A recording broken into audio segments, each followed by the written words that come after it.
નમસ્કાર મિત્રો, અગિયાર સાયન્સનો એક અગત્યનો ઇલેક્ટ્રોન રચના ભાગ 2. અત્યાર સુધી ઇલેક્ટ્રોન રચના તમે સમજ્યા હશો, લખતા આવડે છે, પરંતુ ઇલેક્ટ્રોન રચના સંક્ષિપ્તમાં ટૂંકમાં પણ લખવાની પદ્ધતિ છે. એટલે હવે પછી જ્યારે ઇલેક્ટ્રોન રચના તમે લખો ત્યારે ટૂંકમાં લખવી જોઈએ. તો ધ્યાન આપો. દાખલા તરીકે લઈએ સોડિયમ અણુ. સોડિયમ 11, એટલે કે 11 ઇલેક્ટ્રોન ગોઠવવા હોય તો કક્ષકોનો ઇલેક્ટ્રોન ભરવાનો ક્રમ તમને આવડી ગયો હશે, બરાબર? આ જ યાદ રાખવાનું. પહેલો 1s માં 2 ઇલેક્ટ્રોન, પછી 2h, પછી 2p. કક્ષકોની ઉપર લખેલો અંક એ ઇલેક્ટ્રોનની સંખ્યા સૂચવે છે. 6 ને 2 8 ને 2 10, એક બાકી રહ્યું. હવે થશે 3s માં દાખલ થશે. 1s 2s 2p 3s. તો 3s માં એક ઇલેક્ટ્રોન દાખલ થશે. પરંતુ અહીંયા પહેલી કક્ષા હતી, મુખ્ય ક્વોન્ટમ અંક 1. કક્ષકની આગળ લખેલો જે અંક છે એ મુખ્ય ક્વોન્ટમ અંક બતાવે છે, કક્ષા બતાવે છે 2. હવે અહીંયા નંબર થશે 3. તો ત્રીજી કક્ષાની શરૂઆત થઈ, અને આ કક્ષાની શરૂઆત થઈ ત્યારે બીજી કક્ષા પૂર્ણ બની ગઈ. તેથી પદાર્થના ગુણધર્મમાં અંદર રહેલી પૂર્ણ ઇલેક્ટ્રોન ધરાવતી કક્ષા કે કક્ષક ભાગ ભજવતું નથી. ગુણધર્મમાં બાહ્ય ઇલેક્ટ્રોન જ ભાગ ભજવે છે. તેથી અંદરની કક્ષાના ઇલેક્ટ્રોનને ટૂંકમાં લખવાની પ્રથા છે. અહીંયા તમે જુઓ નિયોન. તો કે નિયોનની 6 ને 2 8 ને 2 10 ઇલેક્ટ્રોન ધરાવતી રચના છે, એટલે નિયોન 10.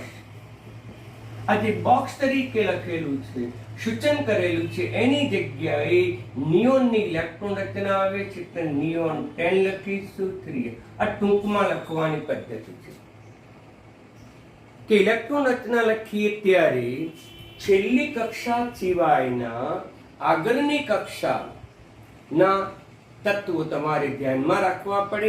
પણ કયા તત્વો ધ્યાનમાં રાખવાના? તો હિલિયમ પછી કક્ષા બદલાય છે, નિયોન પછી પણ કક્ષા બદલાય છે, આર્ગોન આમ 2, પછી 10 અને 18, એના પછીના તત્વો થી કક્ષા બદલાય છે. અહીંયા લઈ આપણે સલ્ફરનો પરમાણુ ક્રમાંક શોધ. 1s2 2s2 2p6, 6 ને 8 ને 2 10, 6 બાકી રહ્યા. તો 3s માં દાખલ થશે, s માં વધુમાં વધુ 2, p માં દાખલ થશે, p માં વધુમાં વધુ 6. પરંતુ અહીંયા આપણને 4 ઇલેક્ટ્રોન બાકી રહે, એટલે 6 ને 2 10, અરે 6 ને 2 8 ને 10 ને 2 4 લખશો. હવે અહીંયા મુખ્ય ક્વોન્ટમ અંક પહેલો છે, અહીંયા મુખ્ય ક્વોન્ટમ અંક બીજો છે, અહીંયા ત્રીજો છે. તો પછી આગળના ક્વોન્ટમ અંક એટલે કે બીજા ક્વોન્ટમ અંકથી કક્ષા પૂરી થઈ છે. મુખ્ય કક્ષા બીજાથી ઇલેક્ટ્રોન રચના પૂરી થઈ. પણ આની ઇલેક્ટ્રોન રચના કોને મળતી આવે છે? તો તે આની ઇલેક્ટ્રોન રચના નિયોનને મળતી આવે છે, નિયોન 10. તેથી આપણે ટૂંકમાં લખી શકીએ નિયોન 10. 3s2 3p4. ઓકે મિત્રો, હવે બરાબર ધ્યાનમાં રાખો. બીજું કે આર્ગોન લઈએ, આર્ગોન 18. તો આર્ગોન 18 ની ઇલેક્ટ્રોન રચના તમને ખ્યાલ છે કેટલા ઇલેક્ટ્રોન ગોઠવવાની? એટલે કે આપણે 18 ઇલેક્ટ્રોન ગોઠવવાના. અહીંથી ઇલેક્ટ્રોન ગોઠવવાની શરૂઆત થાય. s માં 2 ઇલેક્ટ્રોન, પછીની 2s માં 2, 2p માં 6, 3s માં 2, 3p6. આમ દરેક કક્ષકની ઉપર લખેલો અંક ઇલેક્ટ્રોનની સંખ્યા સૂચવે છે. 18 ઇલેક્ટ્રોન પૂરા થઈ ગયા. આ છેલ્લી કક્ષા છે, n બરાબર 3. તો આ બાહ્ય કક્ષા છે, છેલ્લી કક્ષા બાહ્ય કક્ષા, અંતિમ કક્ષા તરીકે પણ ઓળખી. તો અંદરની કક્ષામાં આટલા ઇલેક્ટ્રોન ગોઠવાય ત્યારે એ બીજી કક્ષા પૂરી થાય છે. અને બીજી કક્ષા પૂર્ણ થવા માટે કેટલા ઇલેક્ટ્રોનની જરૂર પડી? 6 ને 2 8 ને 2 10. અને 10 ઇલેક્ટ્રોન ધરાવતું તત્વ કયું છે? તો કે નિયોન. તો આને આપણે ટૂંકમાં લખી શકાય નિયોન 10 3s2 3p6. મિત્રો, આ રીતે ટૂંકમાં લખવાની પ્રથા છે કે આગળની કક્ષા પૂર્ણ થાય, એ પૂર્ણ થાય તેના કેટલા ઇલેક્ટ્રોન છે ગણો, અને એ ઇલેક્ટ્રોન ધરાવતો તત્વ કયો છે એ ગણો, અને એની ઇલેક્ટ્રોન રચના તમે સંક્ષિપ્તમાં લખી શકો. એટલે અહીંયા નિયોન આવે છે દરેક વખતે, એટલે મેં નિયોન લખ્યું છે. હવે લઈએ આપણે પોટેશિયમ. તો પોટેશિયમનો 19 છે. પોટેશિયમ 19. તો એની ઇલેક્ટ્રોન રચના આપણે લાંબામાં લાંબી લખીએ. તો પહેલો 1s2 2s2 2p6 3s2 3p6. હવે 18 થયા ઇલેક્ટ્રોન. આ પહેલી કક્ષા, બીજી કક્ષા, ત્રીજી કક્ષા. હવે એક ઇલેક્ટ્રોન ગોઠવવાનો બાકી રહ્યો. તો તે 3p ભરાયા પછી ઇલેક્ટ્રોન ક્યાં દાખલ થાય? 3p ભરાયા પછી 4s માં દાખલ થાય. એટલે 4s માં કેટલા ઇલેક્ટ્રોન? 1. હવે ચોથી કક્ષા, જેને બાહ્ય કક્ષા પણ કહીશું, અંતિમ કક્ષા કહીશું. તો અંદરની જે કક્ષાઓ છે એની ઇલેક્ટ્રોન રચના માટે ટૂંકમાં લખવાની પ્રથા છે. આમ આ કક્ષા પૂર્ણ થાય છે તેવો તત્વ કયો? તો તેવો તત્વ આર્ગોન છે. મિત્રો જુઓ, ત્રીજી કક્ષા પૂર્ણ થઈ, ચોથી કક્ષાની શરૂઆત થઈ, માટે આપણે આની જગ્યાએ આર્ગોન લખી શકીએ. એટલે આર્ગોન 4s1. તો આ આપણે લંબાણપૂર્વક લખી કહેવાય. આ ટૂંકમાં લખી, આ પણ સાચી, આ પણ સાચી. પરંતુ જ્યારે પદાર્થના ગુણધર્મો લઈએ ત્યારે હંમેશા બાહ્ય કક્ષા, અંતિમ કક્ષા જ જવાબદાર છે. અંદરની કોઈ કક્ષા જવાબદાર નથી. એટલે અંદરની ઇલેક્ટ્રોન રચના જે છે ટૂંકમાં લખવાની પદ્ધતિ વિકસાવવામાં આવી. તમારે પણ ધીમે ધીમે ટૂંકમાં લખવાની પદ્ધતિ ધ્યાનમાં રાખવી પડશે. એ જ પ્રમાણે કેલ્શિયમ લઈએ. કેલ્શિયમ 20 ઇલેક્ટ્રોન આમાં ગોઠવવા છે. તો આ જ યાદ રાખવું હોય તો તમને મિત્રો યાદ રહી ગયું હશે કે 1s2 માં 2 ઇલેક્ટ્રોન, 2s માં 2 ઇલેક્ટ્રોન, 2p માં 6 ઇલેક્ટ્રોન, 3s માં 2 ઇલેક્ટ્રોન, 3p6. આમ 18 ઇલેક્ટ્રોન થયા. આ 18 ઇલેક્ટ્રોન. હવે ત્રીજી કક્ષા પૂર્ણ થઈ પછી ઇલેક્ટ્રોન ક્યાં દાખલ થાય? 4s માં. વધુમાં વધુ કેટલા? તો કે 2. આમ કેલ્શિયમ જે છે એ કેલ્શિયમ 20 ઇલેક્ટ્રોન પૂર્ણ થાય. 2 ને 2 4 ને 6 10 ને 12 ને 6 18 ને 2 20 થઈ ગયા. આગળનો અંક એક કક્ષા બતાવે છે. આ જે કક્ષા છે n બરાબર ચોથી કક્ષા, અને n બરાબર ચોથી કક્ષા જેને બાહ્ય કક્ષા કહીશું. અને કોઈ પણ પદાર્થનો ગુણધર્મો એ બાહ્ય કક્ષાના ઇલેક્ટ્રોન રચના ઉપર જ આધાર રાખે. જ્યારે અહીંયા ચોથી કક્ષા છે તો અહીંયા તે કક્ષા પૂર્ણ થાય છે કે ત્રીજી કક્ષા? ત્રીજી કક્ષા કેટલા ઇલેક્ટ્રોનથી પૂર્ણ થઈ? 18. તો 18મો પરમાણુ ક્રમાંક ધરાવતો તત્વ આર્ગોન ધ્યાનમાં લેવો પડે. અહીંયા પણ આર્ગોન લીધો એટલે તમારે આર્ગોન લખવો પડે. કૌંસમાં આગળ 18 ઇલેક્ટ્રોનની ગોઠવણી એ આર્ગોન જેવી છે, આ જ પ્રકારની છે. અને ત્યાર પછી લખવો પડે 4s2. 18 ને 2 20 ઇલેક્ટ્રોન થઈ ગયા. મિત્રો, તો આ રીતે ટૂંકમાં લખવાની પદ્ધતિ છે.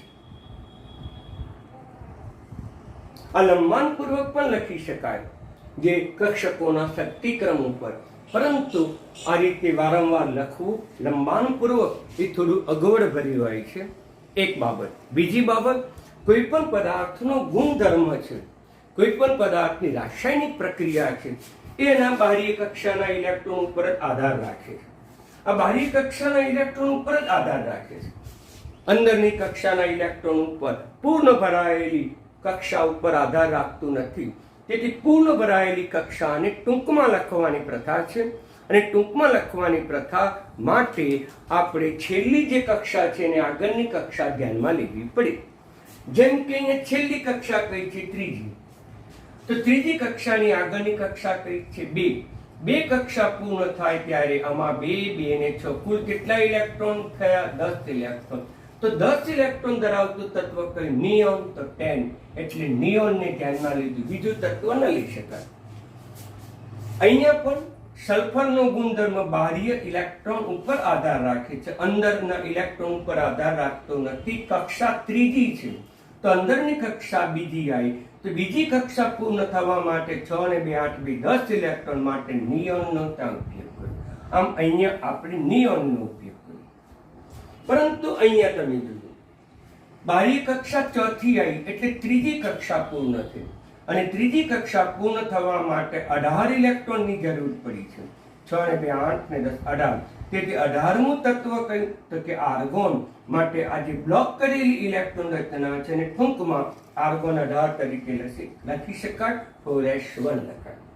એ પ્રમાણે અહીંયા કેલ્શિયમમાં બાહ્ય કક્ષા ચોથી છે, ત્રીજી કક્ષા પૂર્ણ થાય છે, અને ત્રીજી કક્ષા પૂર્ણ થવા માટે 18 ઇલેક્ટ્રોનની જરૂર પડે, અને 18 ઇલેક્ટ્રોન પૂર્ણ થાય તેવો તત્વ કયો છે? તો તેવો તત્વ આર્ગોન છે. એમાં આપણે 18 ઇલેક્ટ્રોન પૂર્ણ કર્યા છે એટલે આર્ગોન 18 4s2. ટૂંકમાં યાદ રાખો કે આપણે સંક્ષિપ્તમાં કે ટૂંકમાં ઇલેક્ટ્રોન રચના લખવા હોય તો બધા તત્વોનો ઉપયોગ કરી શકતા નથી. હિલિયમનો ઉપયોગ કરી શકીએ, નિયોનનો કરીએ છીએ, આર્ગોનનો, અને આર્ગોન પછી ક્રિપ્ટોનનો પણ આપણે ઉપયોગ કરીએ.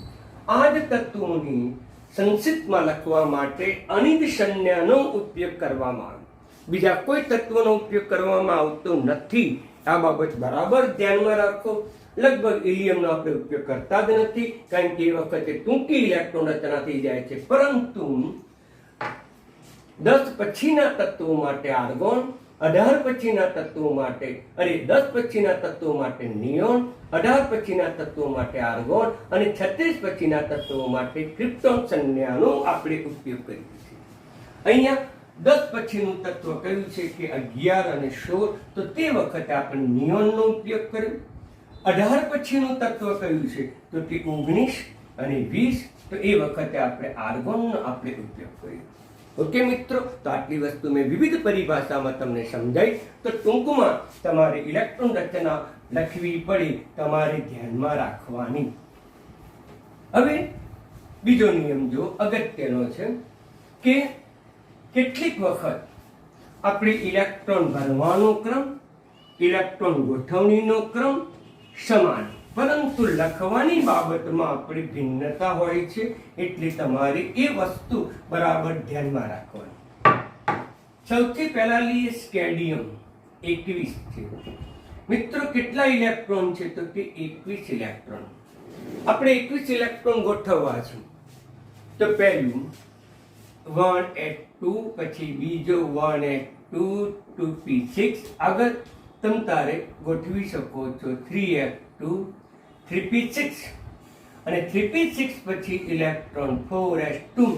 આમ અહીંયા 20 ઇલેક્ટ્રોન થયા, અને ત્યાર પછી ઇલેક્ટ્રોન 3d1 થશે.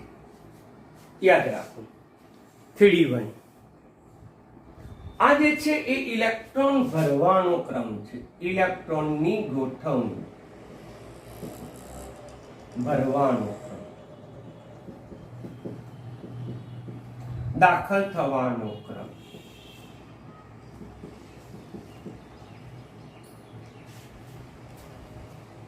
પરંતુ આ ઇલેક્ટ્રોન રચના આ રીતે લખી શકાતી નથી. બરાબર સમજી લો તો થોડી અઘરી બાબત છે.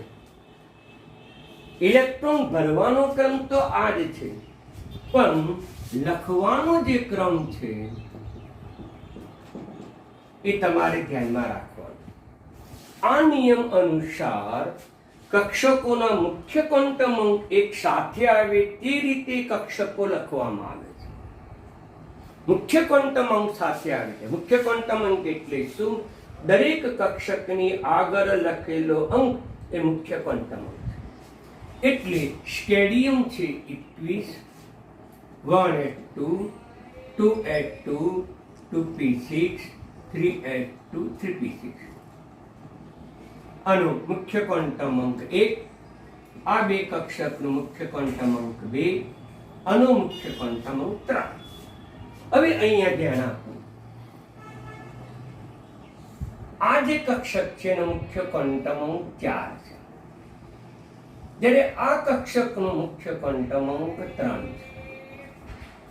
તો આપણે આગળ મુખ્ય ક્વોન્ટમ અંક 3 છે, માટે 3D ને 4s પછી લખાય નહીં અને તેના જ ક્વોન્ટમ અંક ધરાવતી કક્ષકો સાથે લખવી પડે.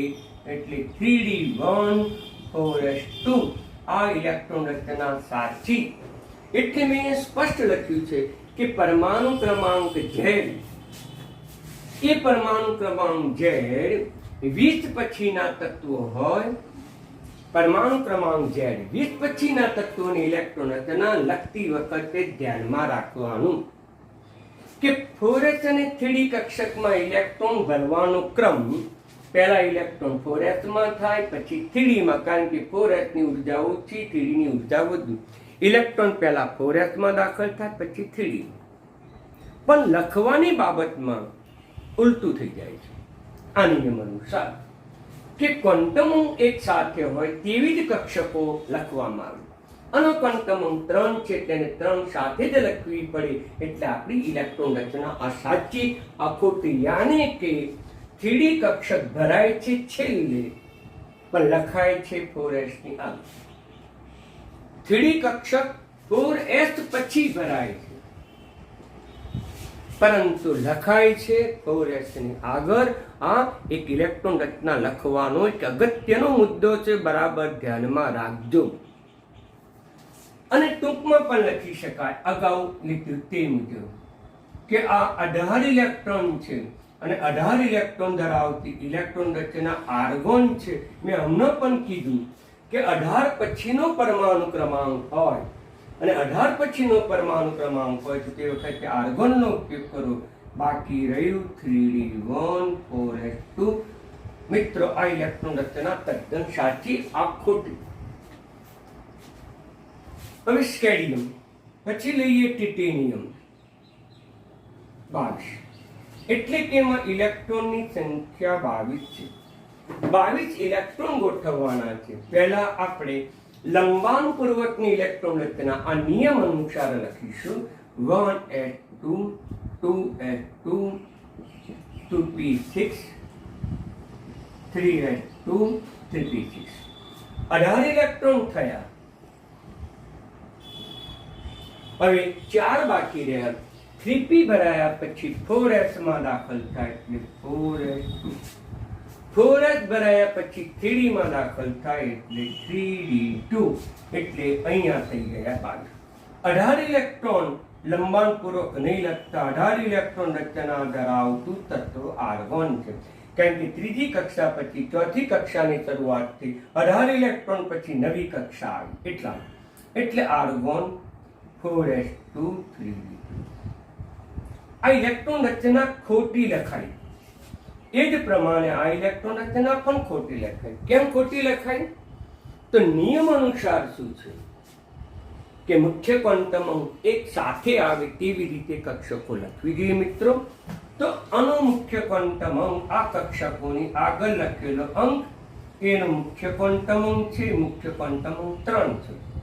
આની આગળ લખેલો અંક 4 છે, એટલે મુખ્ય ક્વોન્ટમ અંક 4 છે. આની આગળ લખેલો અંક 3 છે, એટલે મુખ્ય ક્વોન્ટમ અંક 3 છે. મુખ્ય ક્વોન્ટમ અંક 3 પણ છે, અહીંયા પણ 3 છે, માટે 3D પાછળ લખાય નહીં. એ 3D આગળ લખવી જોઈએ. આમ 4s અને 3D માં ઇલેક્ટ્રોન ભરવાનો ક્રમ અને ઇલેક્ટ્રોન રચના લખવાનો ક્રમમાં ભિન્નતા છે. આ બાબત બરાબર સમજી લેવી. તેથી આપણે ઇલેક્ટ્રોન રચના આ રીતે લખી શકીએ. 1s2 2p6 3s2 3p6. Quantum number 3 અહીંયા છે. 3d2 સાથે લઈશું, 4s2 લઈશું. હવે આટલી ઇલેક્ટ્રોન રચના 18 છે જે આર્ગોનને મળતી આવે છે. એટલે આર્ગોન 18 લખીશું, 3d2 લખીશું, 4s2. આ બે ઇલેક્ટ્રોન રચના સાચી, આ બે ઇલેક્ટ્રોન રચના ખોટી. બરાબર સમજી લો કે 4s પછી 3d ભરાય, પણ 3d લખાય 4s ની આગળ જ. આમ 4s ની આગળ જ આપણે 3d લખાય, 4s ની આગળ જ 3d લખાય, એ બરાબર ધ્યાનમાં રાખજો. હવે ટિટેનિયમ, સ્કેડિયમ, ટિટેનિયમ, વેનેડિયમ. વેનેડિયમનો પરમાણુ ક્રમાંક 24 છે. હવે એની ઇલેક્ટ્રોન રચના આપણે લંબાણપૂર્વક પણ લખી શકીએ. 1s2, 2s2, 2p6, 3s2, 3p6. 18 electron ગોઠવાયા. હવે p ભરાયા પછી ઇલેક્ટ્રોન 4s માં દાખલ થયા. 4s માં 2 ઇલેક્ટ્રોન દાખલ થયા. રહ્યા કેટલા બાકી? તો કે 4 બાકી રહ્યા. 18 ને 2 20 થયા. આ 20 ને 4 એટલે થઈ ગયો. ત્યાર પછી ભરાશે 3d4.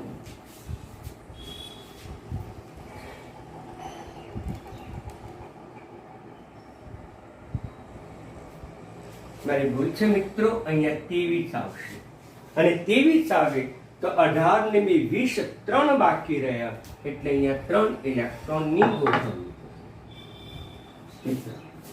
3 થયા. ઓકે, પરંતુ આ ઇલેક્ટ્રોન રચના કેવી કહીશું? ખોટી.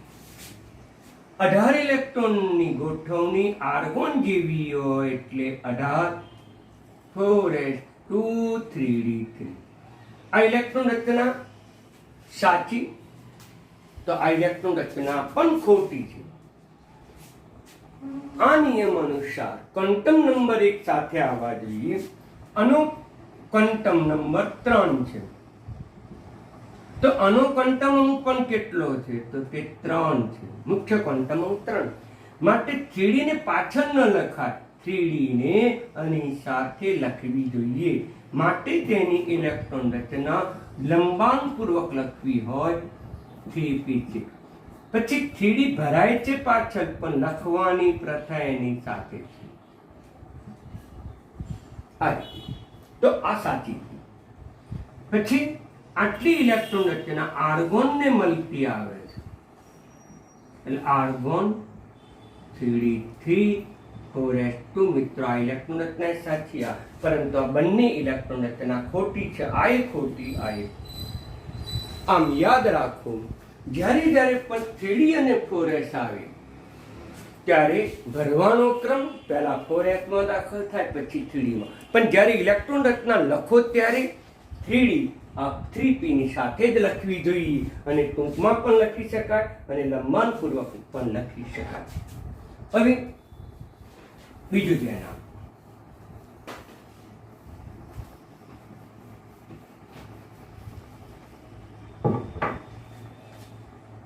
મેંગેનીઝ. મેંગેનીઝની ઇલેક્ટ્રોન રચના 25.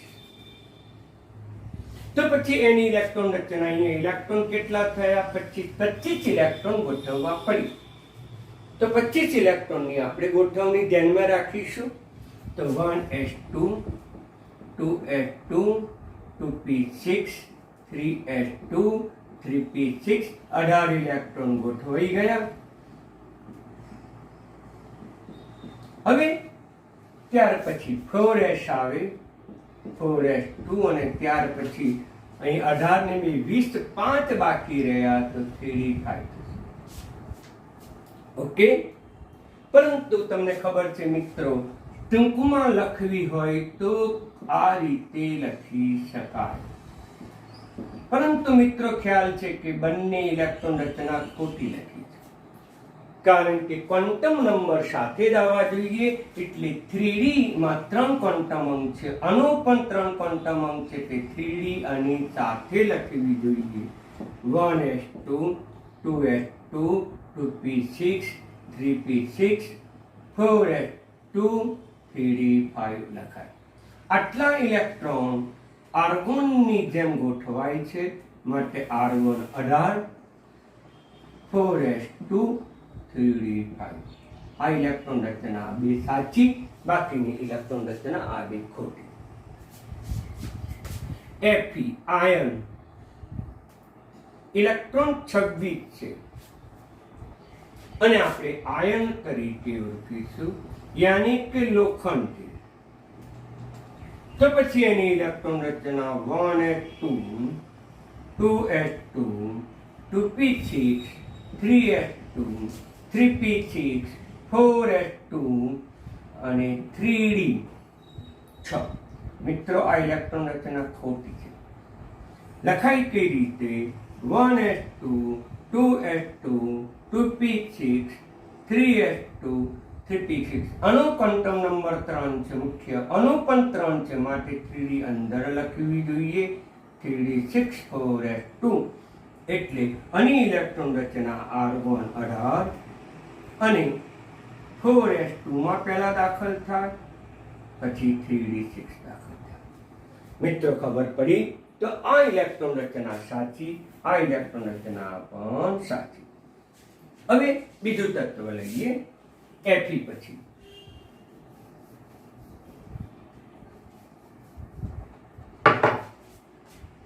કોબાલ્ટ 27. તો 27 ઇલેક્ટ્રોન ગોઠવવા પડે. 1s2 2s2 2p6 3s2 3p6 18 electron થઈ ગયા. પછી 4s2 બાકી કેટલા રહ્યા? 7 એટલે 3d7. મિત્રો ઇલેક્ટ્રોન ભરવાનો ક્રમ આ, પણ લખવાનો ક્રમ ખોટો.